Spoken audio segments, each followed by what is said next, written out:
Tanto é verdade que tu fala assim, porque eu já entrevistei, por exemplo, essas duas figuras, o Bolsonaro e o Lula.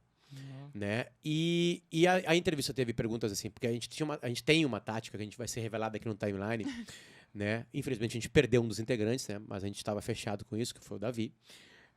Que é eu, a Kelly e o Davi, a gente primeiro dava o que o cara queria. Então vai lá, fala uma bobagemzinha, Entendi. não sei o quê. Aí daqui a pouco começam as perguntas mais difíceis, né?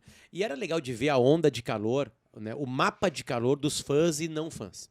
Os Né? comentários. Quando tu anuncia que tu vai ouvir o Bolsonaro, o lulista fica puto. E o Bolsonaro fica quieto. Os bolsonaristas ficam quietos, tá? Aí começa a entrevista. Aí a primeira pergunta é amena.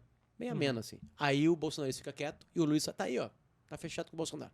A segunda pergunta é um soco na boca do Bolsonaro. Sabe? Tipo assim, uma pergunta forte pra ele.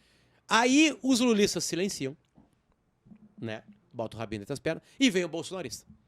Ah, essa imprensa comunista, blá blá blá. Então é uma coisa meio insana, porque tu consegue no WhatsApp da Gaúcha, a gente tem um WhatsApp, que tu não consegue botar o dedo assim, de tanto que chega. Caraca. Né? Tu não consegue acompanhar assim, mas tu vai lá, sorte, abriu.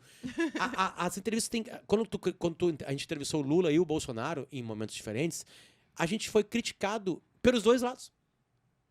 Porque as pessoas não são adultas nesse sentido. Sim. Sabe? Não são adultas. Então... Elas são. E claro, quem tá participando é quem tá fechado já. E eu entendo isso, eu não sou uma criança de não entender isso. Sabe? Só que a maior parte do voto, voltando lá uns 10 minutos da conversa, a maior parte do voto não é de apaixonado. 12 milhões de pessoas votaram na Dilma. Essas mesmas 12... Não, desculpa. 12 milhões de pessoas que votaram na Dilma, 4 anos depois votaram no Bolsonaro. Tem alguma... Essa afirmação tem pra vocês algum sentido? Não tem, né? Votar na Dilma e depois no Bolsonaro? É isso. Esse é o Brasil que define a eleição. Eles estão cagando. É muito mais Eles momento. não sabem. Eles não sabem nada de Lava Jato. Eles não sabem nada que o Bolsonaro falou da cova, não sei o quê. Sabe esse monte de merda que o Bolsonaro fala? Ninguém sabe de nada.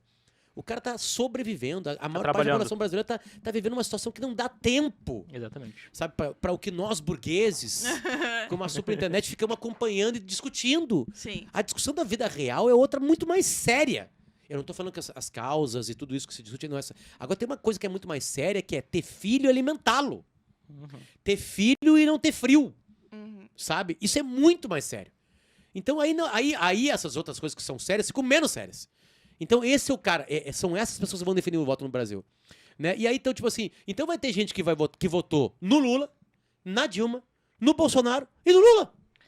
De novo. Sim. Pra nós é meio que... E antes votaram no Fernando Henrique Cardoso. E no Collor, sabe? Vocês conhecem uma pessoa que votou no Collor, no Fernando Henrique Cardoso, no Lula, na Dilma e no Bolsonaro? Eu não conheço. Pois é, porque eu tô na minha bolha, quentinha, Isso. confortável.